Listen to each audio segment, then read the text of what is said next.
A storm dragon? A Supergirl.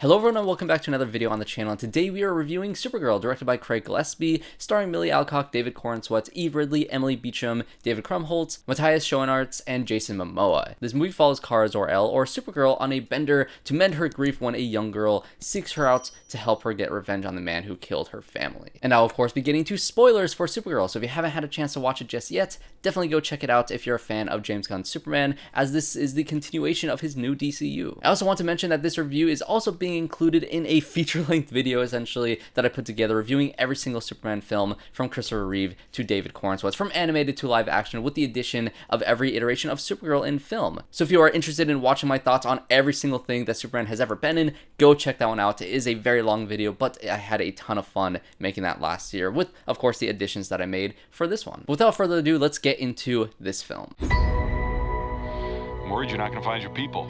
Yeah, well, that's the thing, Clark. I have no people.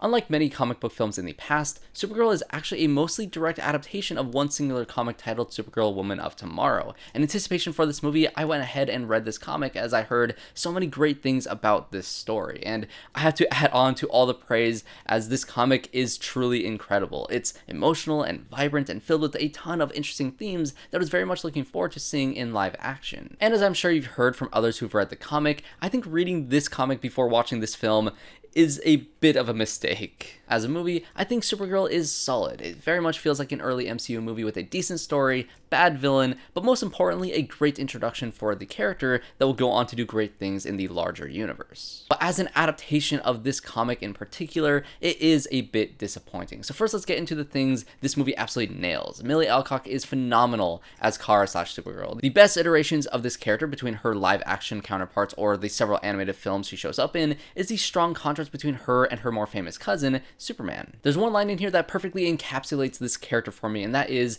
that Clark sees the good in everyone and she sees the truth. Kara is much more broken of a person than Clark ever was. He was able to grow up mostly unbothered by the tragedy that took place before he was born, whereas Supergirl, as we find out here, grew up on a floating piece of Krypton that survived the initial explosion. Argo City was all she knew, but at least she had her people and her family, played by David Krumholtz and Emily Beecham. Another line ripped straight out of the comic that I loved is that for her, Krypton didn't die in a day. The gods aren't that kind. Kara had to watch everyone on this floating city die of kryptonite poisoning and radiation before eventually being sent to Earth like her cousin. I loved seeing her jaded attitude. I loved seeing her fight sloppily while drunk, or more violently than Clark when at her strongest. But most importantly, I'm really glad that they kept her arc from the comic, where despite everything that she had went through in her past making her the way that she is, she still wants to do good in preventing RUTHYE from becoming too much like her, preserving the good in what she sees in other people despite her thinking it's too late for herself. And speaking of RUTHYE, I think they did do a decent job at adapting the Kara and RUTHYE relationship here, albeit it's not nearly as strong of a bond as it was inside of the comic. RUTHYE goes through her own tragedy as the villain KREM of the Yellow Hills kills her entire family at the beginning of this story. Because of this, she is seeking out a bounty hunter to help find him and help her get her revenge.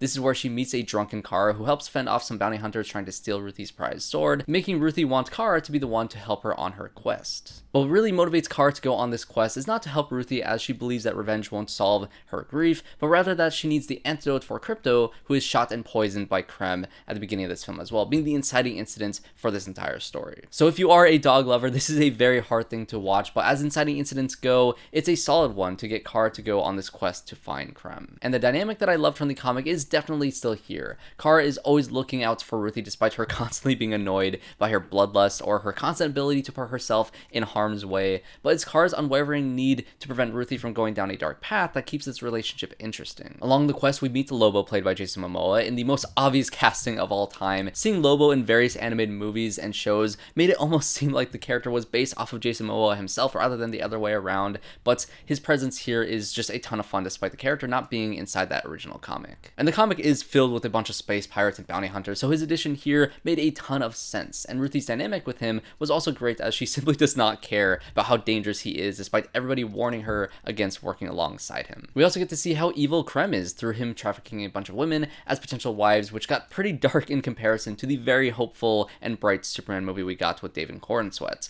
But KREM himself never really felt as scary and daunting of a villain as he felt inside of the comic. So this is where I'll get into the things that did disappoint me as a fan of the book, where I think most people will think these things are mostly fine as non-readers of the source material. In the comic, KREM is presented as a mostly normal looking guy who is just horrifically evil on the inside. The opening is very similar with him killing RUTHYE's family and shooting Krypto, but as Kara and RUTHYE journey to find him, they find planet after planet in devastation in KREM's wake. Yes, trafficking is bad in this movie, but nowhere near as dark as it got inside of the book, which in the comic gives RUTHYE more reason to want to get revenge and makes Kara's need to prevent all of this all the more complicated as he is a serious problem that needs to be taken care of. And although that is still technically true within this film, the stakes and the vast contrast between RUTHYE wanting to take him out for all these different reasons and for Kara to want to still prevent this despite all the horrific things that she saw him do in the comic, I don't think that contrast is as clearly defined in this movie as it was inside of the comic. KREM is also a lot more capable inside of the comic. He's able to fend off Supergirl in many different parts of that book and is intentionally able to send her to a planet where the green sun is, whereas in here, Kara's just kind of dropped off on this planet where KREM is heading out on, only to be sidelined immediately upon arriving. And this just makes KREM a lot less interesting of a villain to me. He never felt like a threat to Kara through her underestimating his cruelty and ability to bring her nearly to her death. It is all incidental here. And the reason I also say that the relationship between Kara and RUTHYE lacks the strength that it did inside the comic, although it is still solid here, is also because of this same section of the comic. Upon being sent to this planet with the green sun, RUTHYE has to fend off a bunch of monsters and dinosaurs from killing Kara as she is unable to fight back. This does eventually lead to Kara finally being able to trust RUTHYE's abilities to hold her own, which we simply don't really get here. We get the moment of them reconciling on this planet as RUTHYE is taking care of Kara, but it never really feels earned. It just kind of happens. So despite all the beats technically being here, Kara being impaired by the green sun, RUTHYE having to take her to safety, and KREM being unapologetically evil with no real motives outside of that, these elements just don't work in this version of the story, which is a huge bummer as it easily could have been included inside of the script. And that's not to say that I needed to see the giant dinosaurs on the green sun planet, or the dragon during the space bus issue, or Comet the super horse. Yes, this comic does get pretty weird and cosmic, but I could have used a couple more beats of RUTHYE fighting off some of the brigands on the green sun planet to protect Kara, or some more cosmically colorful visuals like the comic and like James Gunn's Superman had. But overall, the third act of this movie is totally fine. I love the action. If Craig Gillespie nailed one thing in this finale, it's highlighting how fast Supergirl is with great use of slow-mo and really great hero shots. It was satisfying to see her throw around KREM like a ragdoll. That was great, and I did think that RUTHYE's final interaction with KREM and not killing him was earned through Supergirl's constant care for RUTHYE's soul. But Kara had already been broken by the many things prior to these events, so of course she kills KREM at the end, with Lobo looking down to them proud of her distinctly darker persona as compared to Superman. Along with me, I'm very happy that she is very dark and jaded and was able to kill KREM because everything he did was truly awful, and I guess he did kind of deserve it, and Superman wouldn't have done it, but Supergirl would. There's also another difference in the ending that I'd like to note when it comes to Krypto. In the comic, when RUTHYE and Kara return, Krypto had already been healed and had been healed this entire time.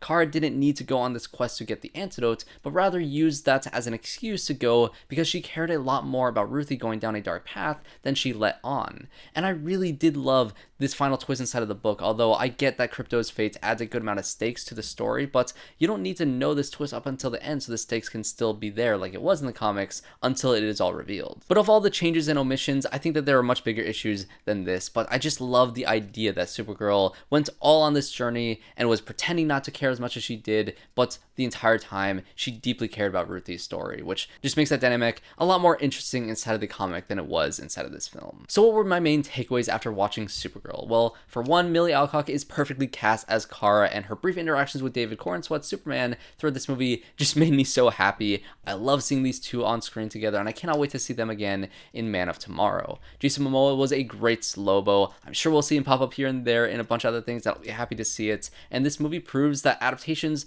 are very difficult, and to anyone who liked this movie enough but wants to love this story, go read the comic. It is so good and very much worth your time.